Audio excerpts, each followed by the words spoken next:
Welcome to the shop. Steve here at SKS Props, and in today's video we're going to be putting together a super simple Frankenstein mask. Now what's great about this build, I have made some free templates that you guys can download and build right along with me. So even if you're brand new to foam smithing or crafting in general, this is an easy project, and I promise you in a couple of hours you can have your own Frankenstein mask. This is also something that you could scale the PDF and make this right along with your kids. So this guy is made primarily out of my 6mm and 2mm HD foam, which you of course can find over at Blick Art Materials. I want to show you guys all the steps that it takes to put him together and paint him. We got a lot to do, so let's get started. This was my proof of concept, and I used this to create the templates that you can download from my website. I took the pattern for the face and transferred that onto some 6mm HD foam with a pencil. This section was carefully cut out with a utility knife.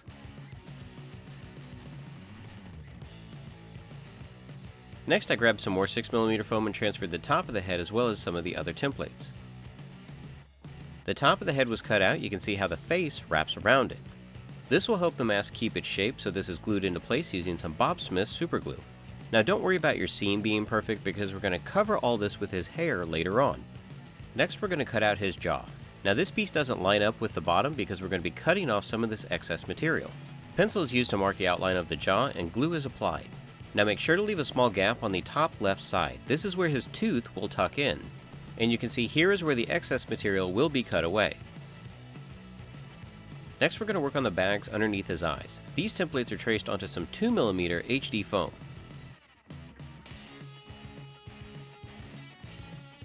These pieces are lightly marked onto the mask so I can line them up evenly. Glue is applied and they are pressed into place. The brows above his eyes are cut out, and then I use a smooth sanding drum on my Dremel rotary tool to round over the edge. Now this is more of just a finishing technique, don't feel obligated to do this. The brows are lightly marked onto the mask, and I use my hands to curl the foam to match the contour of the face.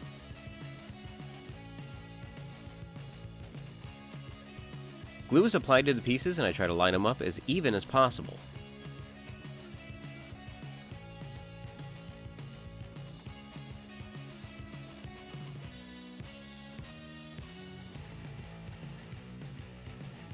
Using some shears and my Dremel, I remove the excess material from the lower jaw. The cuts are a little rough, so I once again use my smooth sanding drum to even everything out.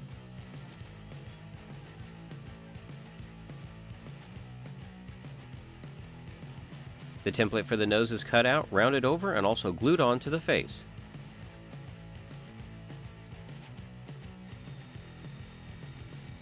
Remember I said to leave a small gap in the upper left side of the lip. This is where the tooth will be glued in. For the ears, the cut that sits along the face I want at an angle. That way the ears don't stick straight out, they actually fold back a little bit. So this foam is cut at a 45-degree angle, marked and glued onto the side of his head. Repeat this process for ear number 2. His hair template is traced onto some 2mm HD foam. This is cut out, and then the curve of the head is lightly marked onto the foam. This is so I can line this piece up properly and see where my adhesive needs to go.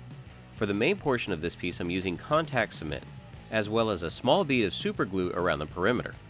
Once the pieces have been pressed together, you can see where the hair will fold down and cover up the seam. A little bit of super glue is applied to each one of the hair spikes, and then the foam is just pressed down onto his forehead.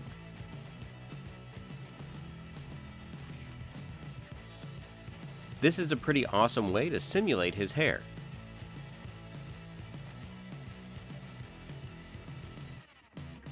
To help the lower part of the mask retain its shape, a small strip of 2mm foam was glued into place while the mask was curved.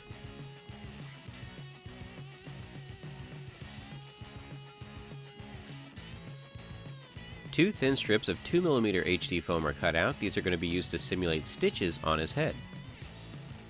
After I figure out approximately where I want the stitch to go, it is glued into place, and then smaller stitches are glued on top of that all the way down the line.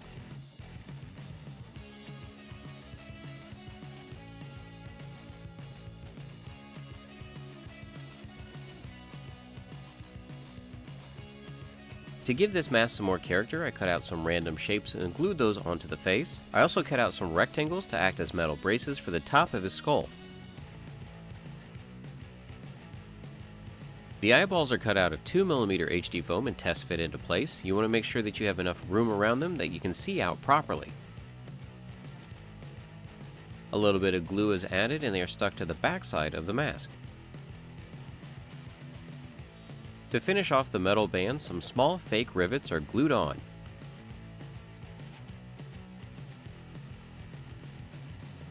For the bolts in his neck to stick out, go ahead and take your neck bolt template and transfer that onto some 6mm HD foam.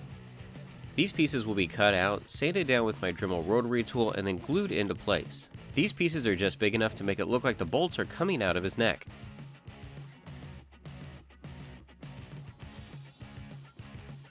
To simulate these bolts, I'm going to be using some 20mm HD foam round dowels. These small dowel pieces were cut out and glued onto the neck supports. I then took my hex bolt template and transferred that onto some 10mm HD foam. These pieces simulated a fantastic look for this retro-style Frankenstein mask.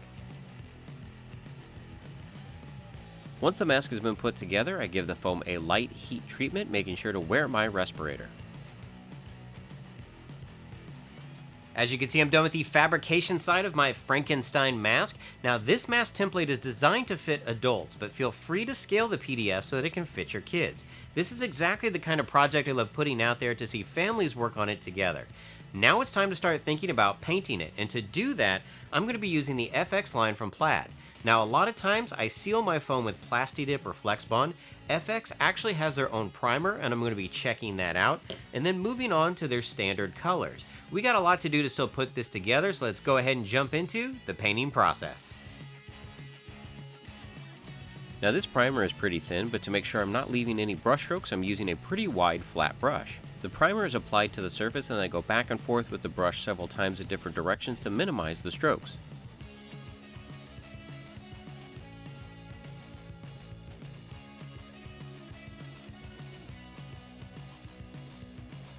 For the main body of this mask, I'm going to be using the FX color Smashing. This is applied after the primer has had a chance to dry, once again using that large flat brush.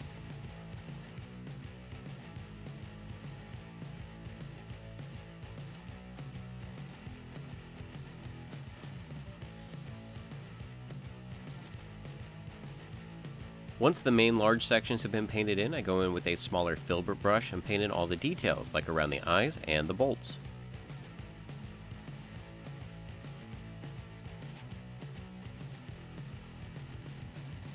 To give some contrast to the detailed sections on this mask, I'm going to be using the FX brand Green Empire. Now, don't worry if you get paint on a completed section. Wet the brush and just wipe away the excess. The Green Empire paint was applied to the bags under his eyes and the moles on Frank's face.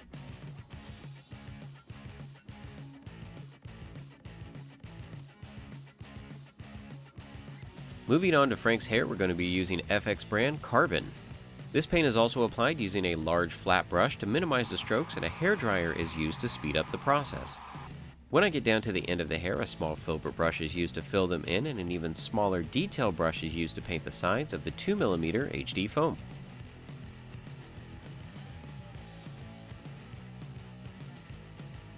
FX Desert Sand is used to paint the stitches. Now, this color didn't cover the green quite as well, so I had to paint on 2 layers.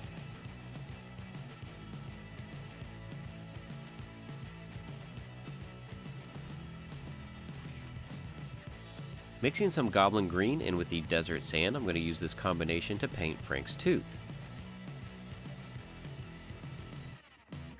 The FX paint Aquarius was used to paint Frank's eyes.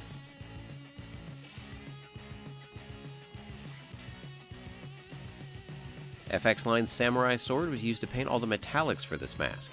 Now, the metallic paints are a little bit thinner, so I had to do 2 coats to get an opaque coverage. This paint was applied to the brackets at the top of his head and the bolts on his neck.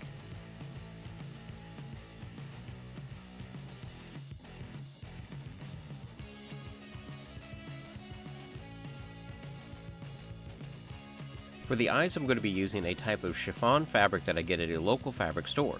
This material is cut to fit, and it works perfect for you to be able to see out, but people won't be able to see into the mask. Using my Surebond hot glue gun, I apply a little bit of hot glue around the eyes and press the material into place. Then after it cools, I add a little bit more just to make sure the fabric stays in place.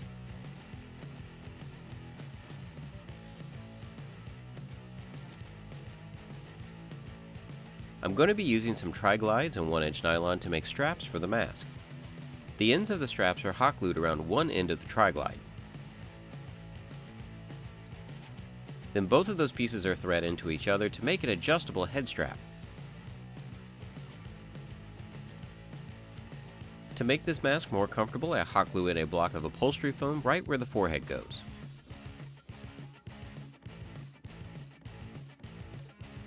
Then, each end of the adjustable strap is glued to the sides of the mask.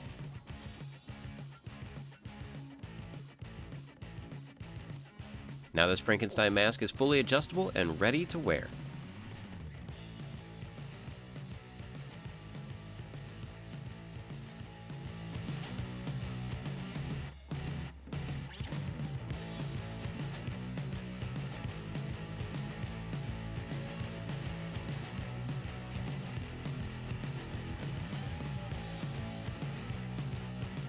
So you guys can see the basic steps that it takes to put together your own super simple Frankenstein mask. Now, I want to see your guys' progress, especially if you're building these along with your kids, so be sure to tag SKS Props on Twitter and Instagram. And if you guys are enjoying these videos, be sure to give them a thumbs up, share them with your friends and family, and until next time, build your best with the best.